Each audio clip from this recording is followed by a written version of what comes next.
Hi friends, आप सभी का हमारे चैनल पे स्वागत है। दोस्तों, आज के इस वीडियो के माध्यम से क्लास 10th के बच्चों के लिए साइंस के वेरी मोस्ट इंपॉर्टेंट क्वेश्चन को लेकर के हाजिर हो चुके हैं, जो कि 2023 बोर्ड परीक्षा के लिए काफ़ी ज़्यादा उपयोगी होने वाले हैं। फ्रेंड्स, अगर आप इस सभी क्वेश्चन को तैयार करके बोर्ड में चले जाते हो, अंत तक देख लेते हो, समझ लेते हो, तो बोर्ड के पेपर में आप आसानी से 90% स्कोर कर सकते हो। तो वीडियो बहुत ज़्यादा मोस्ट इंपॉर्टेंट है, वीडियो को ध्यान से देखना, अंत तक देखना, वीडियो को लाइक कर देना। चैनल पे पहली बार जुड़ चुके हैं तो चैनल को सब्सक्राइब करके साथ में सारे बेल आइकन भी प्रेस जरूर कर लेना। आइए समझते हैं किस तरीके क्वेश्चन बोर्ड के पेपर में इस बार पूछा जाएगा और कौन कौन से इंपॉर्टेंट क्वेश्चन जिसको आपको बोर्ड के पेपर के लिए तैयार करके ही जाना है, तभी आप आसानी से 90% स्कोर कर सकते हो। और एक खास बात इस बार का, और जो मैं आज का वीडियो लेकर के आ चुका हूँ, वो सारे के सारे रिपीटेड क्वेश्चन हैं, यानी कि बोर्ड के पेपर में कई सालों से लगातार पूछे गए हैं। ठीक ना? तो सभी क्वेश्चन को तैयार करके जाना है और सभी को ध्यान से आप सभी को देखना है। आइए, सबसे पहला क्वेश्चन ये है कि ऑक्सीकरण अभिक्रिया को उदाहरण सही समझाइए। ये जो क्वेश्चन है बोर्ड के पेपर में 2020 में पूछा गया है। सेम टू सेम यही क्वेश्चन को दोबारा ऐसे भी पूछा जा सकता है कि ऑक्सीकरण अभिक्रिया पर टिप्पणी लिखिए या योग अभिक्रिया पर टिप्पणी लिखिए। तो योग अभिक्रिया, ऑक्सीकरण अभिक्रिया दोनों सेम ही है, और किस तरीके का इनमें आपस में डिफरेंस है इसको समझते हैं एग्जाम्पल के साथ। तो आइए, सबसे पहले हम समझेंगे ऑक्सीकरण अभिक्रिया के बारे में। तो जब किसी अभिक्रिया में किसी तत्व या यौगिक के साथ ऑक्सीजन का सहयोग या हाइड्रोजन का त्याग होता है, तो ऐसी अभिक्रिया को ऑक्सीकरण अभिक्रिया कहते हैं। क्या बोलेंगे? कि ऐसी अभिक्रिया जिसमें किसी तत्व या यौगिक के साथ ऑक्सीजन का सहयोग होगा या हाइड्रोजन का त्याग होगा। इसमें क्या होगा? हाइड्रोजन का त्याग होगा, यानी कि हाइड्रोजन इसमें क्या होगा? देगा, त्यागेगा। तो इस तरीके का रिएक्शन को हम बोलेंगे ऑक्सीकरण अभिक्रिया। जैसे कि आप यहाँ पे देख सकते हो एग्जाम्पल के साथ कि कार्बन और ऑक्सीजन को जब हम गर्म करेंगे, रिएक्शन कराएंगे, तो कार्बन डाइऑक्साइड यहाँ पे हमारे पास एक गैस मिलेगी। कौन सी गैस? तो कार्बन डाइऑक्साइड। और यहाँ पे आप सभी लोगों ने एक बात यहाँ पे ये ध्यान दिया कि इसमें जो हाइड्रोजन है, हाइड्रोजन का क्या हो रहा है? तो इसमें त्याग हो रहा है।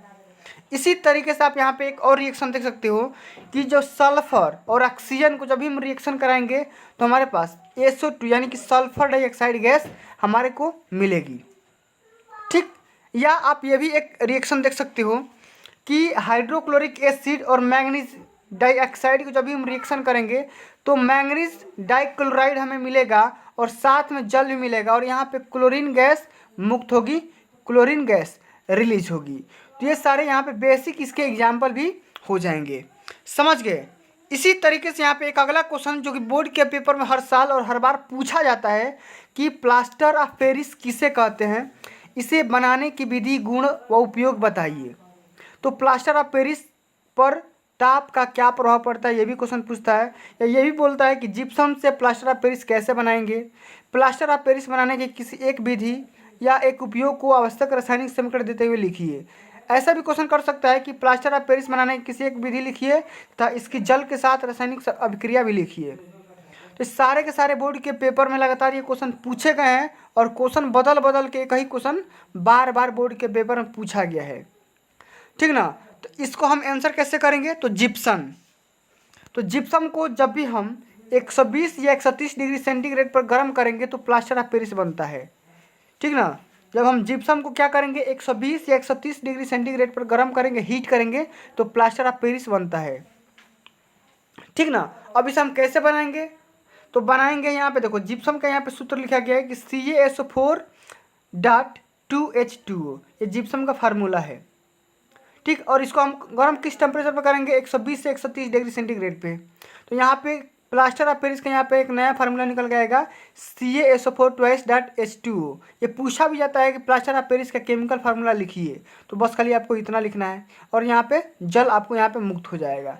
और प्लास्टर ऑफ पेरिस का हम यहाँ पे गुणधर्म देखेंगे कि प्लास्टर ऑफ पेरिस सफ़ेद रंग का चूर्ण होता है जो तेज़ गर्म करने पर निर्जल यानी कि CaSO4 में भी बदल जाता है। जैसे कि आप यहाँ पे देख सकते हो कि CaSO4.2H2O, ये क्या है? प्लास्टर ऑफ पेरिस है। इसको तेज़ गर्म करोगे तो यहाँ पे क्या हो जाएगा? CaSO4 यानी क्या हो जाएगा? निर्जल, और यहाँ पे जल के साथ क्या हो जाएगा? बदल जाएगा। ठीक?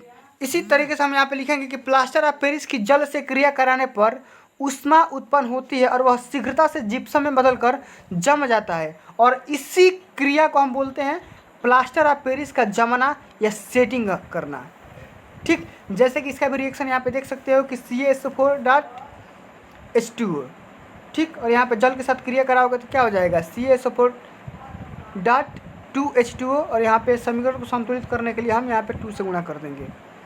ठीक, अब हम इसका उपयोग कहाँ पे करते हैं, प्लास्टर ऑफ पेरिस का उपयोग हम करते कहाँ पे हैं, तो इसका हम उपयोग करते हैं शल्य चिकित्सा में प्लास्टर करने में। अगर किसी भी व्यक्ति का हाथ पैर में टूट जाता है, मोच आ जाता है, तो हम इसी प्लास्टर ऑफ पेरिस का इस्तेमाल करके उसके हाथ में पट्टिया का इस्तेमाल करते हैं। ठीक, सांचे और मॉडल बनाने में, मूर्तियाँ व खिलौने बनाने में हम प्लास्टर ऑफ पेरिस का इस्तेमाल करते हैं। तो इस तरीके का हम बड़े बड़े क्वेश्चन को हम इस तरीके से आंसर करेंगे। अब यहाँ पे एक और क्वेश्चन जो कि 7 नंबर में क्वेश्चन ये पूछा गया है, विस्तृत उत्तरीय प्रश्न है, और क्वेश्चन यह है कि धातुओं की सक्रियता श्रेणी क्या है, हाइड्रोजन से अधिक सक्रिय तथा दूसरा कम सक्रिय ऐसे एक एक धातु का नाम लिखिए। देख सकते हो 12, 16 और 20 में लगातार ये क्वेश्चन पूछा गया है। या विद्युत रासायनिक श्रेणी क्या होती है, इसके 2 प्रमुख अनुप्रयोग लिखिए। तो ये समझते हैं कि विद्युत रासायनिक श्रेणी होती क्या है। तो धातुओं की सक्रियता श्रेणी को हम बोलते हैं विद्युत रासायनिक श्रेणी। तो विद्युत रासायनिक श्रेणी वह सूची होती है जिसमें धातुओं को क्रियाशीलता के अवरोही क्रम में व्यवस्थित किया जाता है, ठीक ना, और विस्थापन के प्रयोगों के बाद निम्न श्रेणी को विकसित किया गया, जिसे हम सक्रियता श्रेणी या धातुओं की सक्रियता श्रेणी या विद्युत रासायनिक श्रेणी के नाम से जानते हैं। ठीक ना, अब आइए समझते हैं कि सक्रियता श्रेणी धातुओं की सापेक्ष अभिक्रियाशीलता यहाँ पे क्या क्या है, इसको समझते हैं। तो सबसे पहले हम यहाँ पे लेंगे potassium, sodium, calcium, magnesium, aluminium, zinc, iron, lead, hydrogen, copper, mercury, silver, gold. तो ये धातुओं की सक्रियता श्रेणी है, और सबसे जो ऊपर वाला जो तत्व है वो सबसे अधिक अभिक्रियाशील है। जैसे जैसे आप नीचे आओगे इसकी अभिक्रियाशीलता घटती जाएगी, कम क्रियाशील होता चला जाएगा, और सबसे जो नीचे वाला जो तत्व है सबसे कम अभिक्रियाशील होगा। ठीक ना, तो सिल्वर से कम गोल्ड होगा, लेड से कम हाइड्रोजन होगा, हाइड्रोजन से कम कॉपर, कॉपर से कम मरकरी, मरकरी से कम सिल्वर, सिल्वर से कम सोना या गोल्ड। तो इस तरीके से इसकी सक्रियता श्रेणी या अभिक्रियाशीलता पे इफेक्ट पड़ता है। ठीक, तो हाइड्रोजन से अधिक सक्रिय धातु मैग्नीशियम, वो कम, सबसे कम हम धातु सक्रिय बोलेंगे तो कॉपर है। ठीक ना, और इसका अनुप्रयोग हम क्या लिख सकते हैं, तो विद्युत रासायनिक श्रेणी की सहायता से धातुओं की अभिक्रियाशीलता की तुलना की जा सकती है, और विद्युत रासायनिक श्रेणी की सहायता से हम विभिन्न धातुओं के द्वारा अम्लों में से हाइड्रोजन विस्थापित कर पाने की क्षमता की जानकारी हम ये प्राप्त करते हैं। समझ गए। आइए अगला क्वेश्चन को समझते हैं कि किसी एक योगात्मक अभिक्रिया की समीकरण लिखिए। योगात्मक अभिक्रिया क्या होती है, इसका रिएक्शन क्या होता है, उसके बारे में लिखना है। या क्वेश्चन बदल के ये भी कर सकता है कि योगात्मक अभिक्रिया को एग्जाम्पल के साथ समझाइए। योगात्मक अभिक्रिया पर टिप्पणी लिखिए। योज अभिक्रिया पर संक्षिप्त टिप्पणी लिखिए। एथिलीन की योगात्मक अभिक्रिया पर टिप्पणी लिखिए। तो देख सकते हो कि कई सालों से लगातार ये क्वेश्चन पूछा गया है, और ये लगातार क्वेश्चन हर बार हमेशा पूछा जाता है बोर्ड के पेपर में। तो सभी लोग इसे तैयार करके जाना। तो योगात्मक अभिक्रिया में पदार्थ आपस में संयोग करके केवल एक पदार्थ बनाते हैं। कितने? केवल एक पदार्थ बनाएंगे। कई सारे तत्व आपस में मिलेंगे और उस तत्व से मिलकर अन्य तत्वों से मिलकर किसी एक तत्व का निर्माण किया जाएगा। तो इस तरीके के अभिक्रिया को हम बोलेंगे योगात्मक अभिक्रिया। क्या बोलोगे? योगात्मक अभिक्रिया। तथा कोई भी अन्य पदार्थ नहीं बनता है, एक के सिवा दूसरा कोई भी पदार्थ नहीं बनेगा। जैसा कि यहाँ पे एग्जांपल के साथ आप सभी लोग देख सकते हो कि एथिलीन है। जब भी एथिलीन को हाइड्रोजन गैस के संपर्क में लाओगे 200 से 300 डिग्री सेंटीग्रेड पे, और यहाँ पे जो भी सोडियम है उत्प्रेरक के रूप में काम करेगा, इसके रिएक्शन को बढ़ाएगा, तो यहाँ पे हमें एथेन मिलेगा। क्या मिलेगा? एथेन। और एथेन का केमिकल फार्मूला क्या होता है? CH3 single bond. समझ गए? तो इस तरीके से हम आंसर करेंगे। अगला क्वेश्चन ये है कि सबसे अति महत्वपूर्ण क्वेश्चन है कि साबुन क्या है, इसके बनाने की रासायनिक अभिक्रिया लिखिए। हमेशा ये क्वेश्चन पूछा जाता है, साबुन क्या होता है। साबुन के निर्माण में प्रयुक्त प्रमुख 2 पदार्थों के नाम लिखिए तथा साबुन बनाने की विधि का समीकरण भी लिखिए। तो साबुन बनाने की विधि या साबुनीकरण अभिक्रिया का संक्षिप्त विवरण या टिप्पणी, ये बहुत ही इंपॉर्टेंट क्वेश्चन है, इसको ध्यान से देख लो। देख सकते हो कितना बार ये क्वेश्चन आया हुआ है। और ये देख सकते हो साबुनीकरण पर संक्षिप्त अभिक्रिया 2013 से लेकर के 20 तक लगातार ये क्वेश्चन पूछा गया है। 22 में भी आया हुआ क्वेश्चन था ये, ठीक ना। तो हमेशा ये पूछा जाता है। तो उच्च अणुभार वाले मोनोकार्बोक्सिलिक एसिड को सोडियम तथा पोटेशियम लवण को हम क्या बोलते हैं, साबुन बोलते हैं। ये तेलों तथा वसाओं के तनु सोडियम हाइड्रोक्साइड या पोटेशियम हाइड्रोक्साइड के द्वारा जल अपघटन से प्राप्त किए जाते हैं और इसी क्रिया को हम क्या बोलते हैं, साबुनीकरण की अभिक्रिया बोलते हैं। किस क्रिया को, सोडियम हाइड्रोक्साइड और पोटेशियम हाइड्रोक्साइड के द्वारा जल अपघटन से हमें क्या मिलता है, वसा और तेल मिलता है। इस रिएक्शन को हम बोलेंगे साबुनीकरण। ठीक, अब साबुनीकरण कैसे बनता है इसको समझते हैं। सबसे पहले हम यहाँ पे लेंगे वसा, ट्राई स्टीयरिन लेंगे। यहाँ पे देख सकते हो कि CH2OCOC17H35।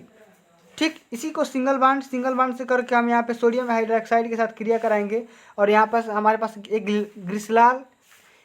ग्लिसरॉल मिलेगा। फिर यहाँ पे सोडियम स्टीयरेट मिल जाएगा और इसी को हम क्या बोलेंगे, साबुन के नाम से जानेंगे। ठीक, फिर हम यहाँ पे अगला क्वेश्चन समझेंगे कि दीर्घाकार आवर्त सारणी की प्रमुख विशेषताएं कौन कौन सी है। और ये क्वेश्चन बोर्ड के पेपर में हर साल और हर बार पूछा जाता है, ठीक ना, कि दीर्घाकार आवर्त सारणी के 4 गुण या 5 गुण या 10 गुण के बारे में आप लिखिए। 11 से लेकर के 18 तक ये क्वेश्चन आया हुआ है। तो दीर्घाकार आवर्त सारणी की प्रमुख विशेषताएं निम्नलिखित हैं, इस तरीके से लिखेंगे। सबसे जो पहला विशेषता है कि यह सारणी तत्वों के अधिक मौलिक गुण परमाणु क्रमांक पर आधारित है। इसमें तत्व की स्थिति तथा सीधा संबंध उसके परमाणुओं के इलेक्ट्रॉनिक विन्यास से है, अतः यह एक अति आदर्श प्रबंध है। इससे तत्वों के रासायनिक गुणों में समानता, भिन्नता तथा अन्य क्रमिक परिवर्तनों का स्वयं ही आभास हो जाता है। इस आवर्त सारणी को याद करना सरल है। इसमें उप समूहों को बिल्कुल ही पृथक कर दिया गया है तथा उप समूहों के अंतर्गत सभी तत्व परस्पर समानता दर्शाते हैं, ठीक ना। हर चीज़ का अलग अलग अपना ब्लॉक है, ठीक ना। अगला टॉपिक, अगला पॉइंट, इस सारणी में आगे और भी विभाजन किए गए हैं, जैसे कि सक्रिय तत्व, संक्रमण तत्व, विरल मृत धातु लेंथेनाइड व रेडियो एक्टिव धातु एक्टिनाइड, उपधातु इत्यादि।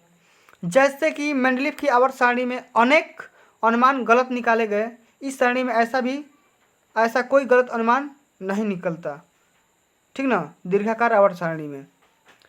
अगला पॉइंट यह है कि संक्रमण तत्वों का शब्दार्थ यहाँ अति स्पष्ट रूप से प्रकट होता है तथा साथ ही साथ इनका सारणी में स्थान इलेक्ट्रॉनिक विन्यास के परिप्रेक्ष्य में सराहनीय है। ठीक, अगला और अंतिम पॉइंट यहाँ पे ये लिख सकते हो कि विरल मृत धातु यानी कि लेंथेनाइड 58 से लेकर के 71 तक तथा रेडियो एक्टिव धातु एक्टिनाइड 90 से लेकर के 103 तक की धातुओं की सारणी में पृथक स्थिति इसमें इलेक्ट्रॉनिक विन्यास पर आधारित है, जिसमें इनके रासायनिक गुणों की समानता प्रदर्शित होती है। तो इस तरीके से 9 पॉइंट आप सभी को लिखना है। अगला क्वेश्चन बायोलॉजी क्वेश्चन है, बहुत ही इंपॉर्टेंट क्वेश्चन है, ध्यान से देखना कि श्वासोच्छ्वास तथा श्वसन में अंतर स्पष्ट करिए। ये डिफरेंस वाला क्वेश्चन हर बार और हमेशा एक बार एक क्वेश्चन पूछेगा। जैसे मैंने बताया था कि सॉलिड, गैस और लिक्विड में क्या डिफरेंस है, उसी तरीके से ये भी डिफरेंस पूछा जाता है हमेशा। तो श्वासोच्छ्वास क्या होता है, यह एक भौतिक क्रिया है जिससे शरीर ऑक्सीजन का अंतर्ग्रहण करता है तथा कार्बन डाइऑक्साइड का बहिक्षेपण करता है। श्वासोच्छ्वास में क्या होगा, ऑक्सीजन लेंगे और CO2 बाहर निकालेंगे। लेकिन श्वसन क्या होगा, यह एक जैव रासायनिक क्रिया है जिसमें ग्लूकोज का ऑक्सीकरण होता है जिससे कि कार्बन डाइऑक्साइड से ऊर्जा उत्पन्न होती है। ठीक, श्वासोच्छ्वास में ये लिखेंगे कि यह क्रिया कोशिका के बाहर होती है, लेकिन श्वसन यह क्रिया कोशिकाओं के अंदर होती है। ठीक, इसमें लिखेंगे कि इसमें एंजाइम की आवश्यकता नहीं होती, इसमें एंजाइम की आवश्यकता होती है। इसमें ऊर्जा उत्पन्न नहीं होता, इसमें ऊर्जा उत्पन्न होता, अभी मैंने बताया। इसमें श्वसनांगों की आवश्यकता होती है और इसमें श्वसनांगों की आवश्यकता नहीं होती है, ठीक ना। इतने सारे लिख सकते हैं। अगला क्वेश्चन, अंतिम क्वेश्चन बायोलॉजी का ही क्वेश्चन है कि गर्भ निरोधन की विभिन्न विधियाँ कौन कौन सी है, इसके बारे में लिखना है। परिवार नियोजन की अस्थायी विधियाँ कौन कौन सी है, किन्हीं दो पर संक्षिप्त टिप्पणी लिखिए या परिवार नियोजन पर संक्षिप्त टिप्पणी लिखिए। देख सकते हो एनसीईआरटी क्वेश्चन है 11 से लेकर के 19 तक, ये 20 तक 22 में भी ये क्वेश्चन पूछा गया था बोर्ड के पेपर में। तो गर्भ निरोधन के लिए बहुत सी विधियाँ का विकास किया गया है जो कि अग्रवत है, निम्नलिखित है। कौन कौन सी विधियाँ हैं? अवरोधिका विधियाँ।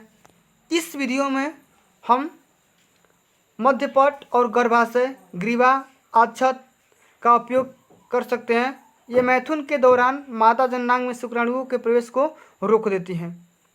ठीक, अगला हम विधि ये अपनाएंगे कि रासायनिक विधियाँ। इस प्रकार की विधियाँ में स्त्री दो प्रकार की मुखी गोलियों तथा योनि गोलियों का प्रयोग करती है। ये गोलियाँ मुख्यतः हार्मोन से बनी होती है जो अंडाणु को डिंब वाहिनी नलिका में उत्सर्जन से रोकती होती है, ठीक ना। या एक और विधि है शल्य तथा अस्थायी विधि। इसमें नसबंदी कर दिया जाता है, जैसे कि इस विधि में पुरुष शुक्रवाहिका तथा स्त्री के डिंब वाहिनी नली के छोटे से भाग को शल्य क्रिया के द्वारा काट या बांध दिया जाता है। इसे क्रमशः नर नसबंदी तथा स्त्री नसबंदी कहा जाता है। तो इस तरीके के जितने भी इंपॉर्टेंट क्वेश्चन थे मैंने बता दिया, सारे के सारे जितने भी क्वेश्चन थे सभी हमने बता दिया, ठीक ना। ऐसे ही और भी वीडियोस पाने के लिए आप मेरे चैनल को सब्सक्राइब कर लेना, साथ में सारे बेल आइकन प्रेस कर लेना, ठीक ना। मिलते हैं अगली वीडियो में, तब तक के लिए जय हिंद, जय भारत, वंदे मातरम।